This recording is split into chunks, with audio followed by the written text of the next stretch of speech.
अमेरिकी research company Hindenburg research ने अपनी एक रिपोर्ट में भारत में सिक्योरिटी मार्केट रेगुलेटर नियामक सेबी की मौजूदा चेयरमैन माधवी पुरी बुच और उनके पति धवल बुच पर वित्तीय अनियमितता का आरोप लगाया। 18 महीने में भारत के कारोबारी और वित्तीय बाजार में कथित वित्तीय अनियमितता को लेकर जारी की गई उनकी ये दूसरी रिपोर्ट है। इससे पहले जनवरी 2023 में इसने भारत के प्रमुख औद्योगिक घराने अदानी समूह पर रिपोर्ट जारी कर हलचल मचाई थी। आइए जानते हैं हिडनबर्ग रिसर्च क्या है और ये क्या काम करती है और इससे अदानी समूह को कितना नुकसान पहुंचा था।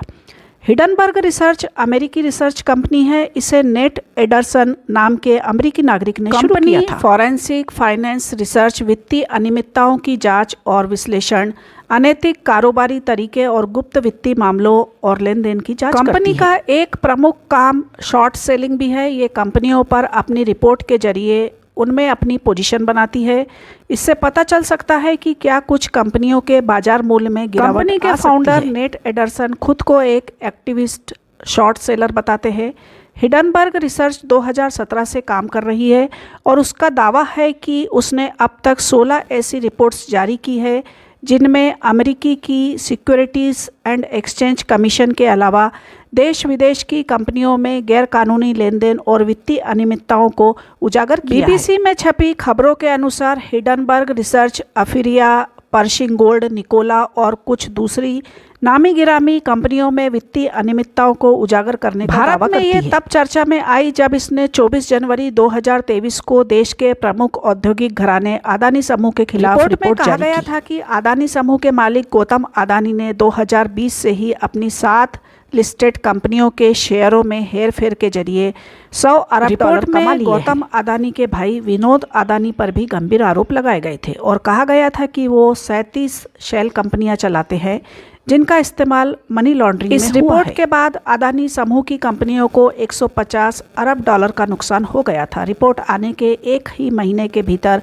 अदानी की नेटवर्थ में 80 बिलियन डॉलर यानी 6.63 लाख करोड़ रुपए से ज़्यादा की गिरावट आई। हिडनबर्ग रिपोर्ट आने के 10 दिनों के भीतर ही वो रईसों की टॉप 20 लिस्ट से भारत में राजनीतिक तूफान मचा दिया था। कंपनी की कथित वित्तीय अनियमितताओं को लेकर संसद में सवाल पूछे गए थे।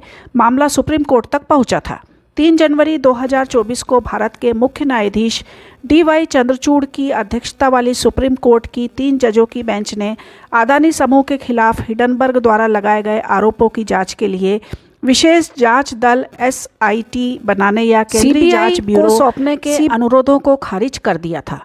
कोर्ट ने पूंजी बाजार नियामक, भारतीय प्रतिभूति और विनिमय बोर्ड फैसले के बाद अदानी समूह के चेयरमैन गौतम अदानी ने X पर पोस्ट किया था। सुप्रीम कोर्ट के फैसले से पता चलता है कि सत्य की जीत हुई है।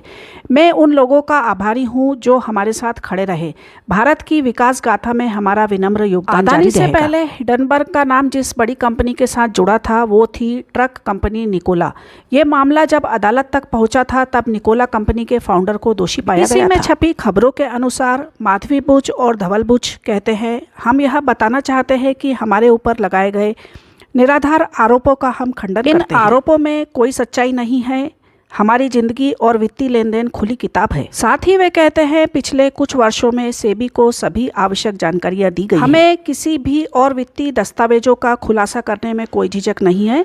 इनमें वो दस्तावेज भी शामिल है जो उस समय के हैं जब हम एक आम नागरिक हुआ करते थे।